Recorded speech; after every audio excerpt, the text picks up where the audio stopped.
Welcome to another Spot On Chat. I'm Rebecca Monet with Zorakle Profiles. Zorakle provides profiling tools for franchisors and franchise consultants, which help facilitate a right fit between a prospective franchisee and a franchise concept. So with me today is Ricki Wilkins. She's a senior franchise developer with Z-Sprout and a very intriguing concept called Deka Lash. So Ricki has lived her life going against the grain. She's bold, she's tenacious, and she's incredibly persuasive. And I am so thrilled to have you on the Spot On Chat today, Ricki. Welcome. Well, thank you so much, Rebecca. I've been an admirer of yours for a long time. The tools that you provide our industry are amazing, and I use them regularly. I'm always so pleased when I get a referral that I have one of your Spot On from one of the brokers, and yeah, it so helps in the communication with that prospective franchisee, and so it's nice to be on the same page, and when your brokers and you can work so well together. So I have 1,000 questions, but I'd like to start with this part of you that I've observed and you have a history of, and that is this go against the grain part of you. And you've been this way for forever, right? You played in the boys club and industries that were dominated by men. You reinvent yourself. You become this incredibly persuasive salesperson. So talk to me about this willingness to go against the grain. Is it innate or necessary? What is that? You make me think about things I've never really thought about, but I don't think I started my life that way. I think I was pretty predictable. I sort of followed the path that my family thought I should, get married, have children.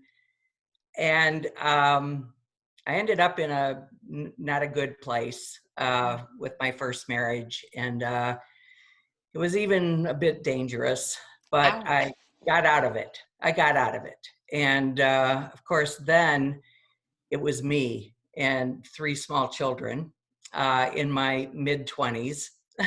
Oh my gosh. So it was get a job and, somebody lent me a car and, just start over. But I did, and I worked really hard, and kind of along the way, my self-confidence grew. I was offered some opportunities with these companies I worked for to kind of learn more, just grow. Yeah. And enough people said to me along the way, you ought to be in sales. And I thought, well, okay, what exactly does that mean? I know. So, when you're a single parent, it's a huge motivator to want to do better and work harder and find a better opportunity. And those things were on my mind. And I decided, okay, I'm going to go into sales. Well, of course, nobody wanted me.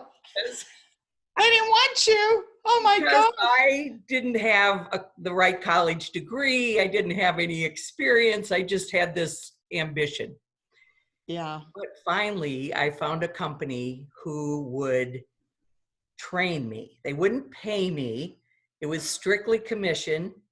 I saved up a month's rent and expenses, and I went to work for them. Holy moly. So, looking back today, I go, you did what? I was nuts. But then it just seemed perfectly, okay, this is what we're doing now. And it went really well. I ended up there Rookie of the Year and doubled my income. And, it was strictly commission, but it really went pretty well because of their training. Yeah. And then, of course, I, someone became aware of me, a recruiter somewhere. And then I went on to the next job and I became their top salesperson. And it just all worked for me. Wow. Now, granted, I was there was rarely any other females in my world. And particularly when I got into the computer, the technology world. But what I learned pretty quickly is that being the only woman was an advantage. Ooh, look at you. I could always get the appointment. There was a Wow. curiosity, I think, with a lot of people. Well, what does this person You're know? like a novelty, right? Yeah. But then I found out, I'll get the appointment, but then I have about 30 seconds to be credible. So I Mm-hmm. became credible and I became the expert in my whatever field, whatever product or service I was selling. And it just worked really well for me. Wow. Well, it's your story, my story, actually very similar. Someday on the sidelines, we'll get to talk about it. I ended up a single mama with a 1 and a 3-year-old at age 25, and no degree, and no family support, and in a similar Oh, situation. we do have a similar story. Yeah. So out of necessity, it sounds like you learn to be bold. And I think there's a lot to be said about that. Sometimes we take risks and we step out because we have nothing to lose. We have no choice. And in this case, initially that's the way it was. And it's kind of like tossing a bird out of a nest. It's going to learn to fly. And not only did you learn to fly, you became an eagle, right? Well, It's what happened, and then that kind of catapulted your income and your it confidence. did. And I did become financially solid.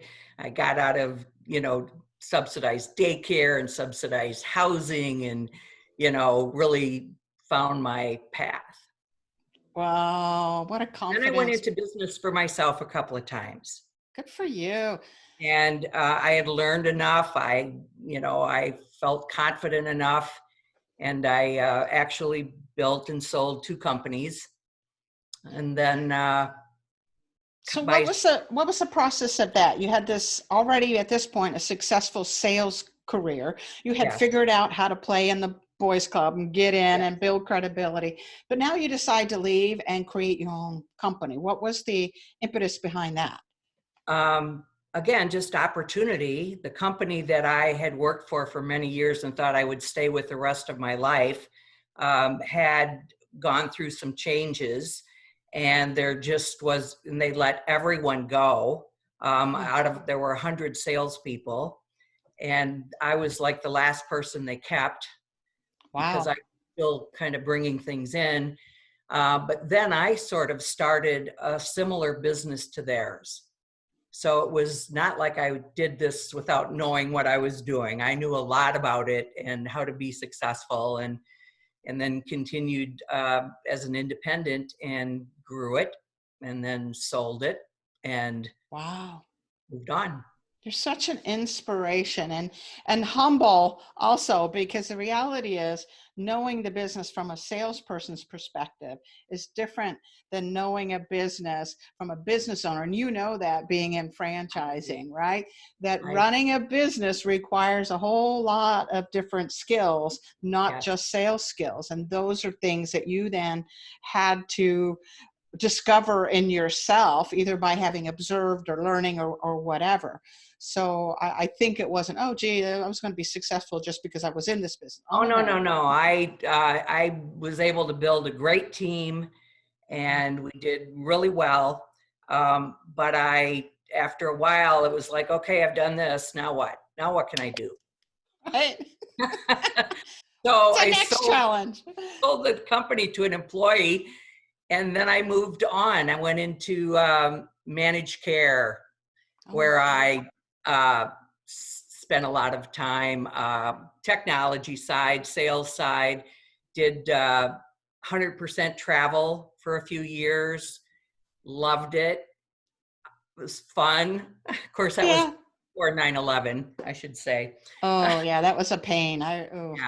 Yeah. But then, by then I had found my prince, remarried. The family got a little bit bigger. We added a son, and he's like a great uh, source of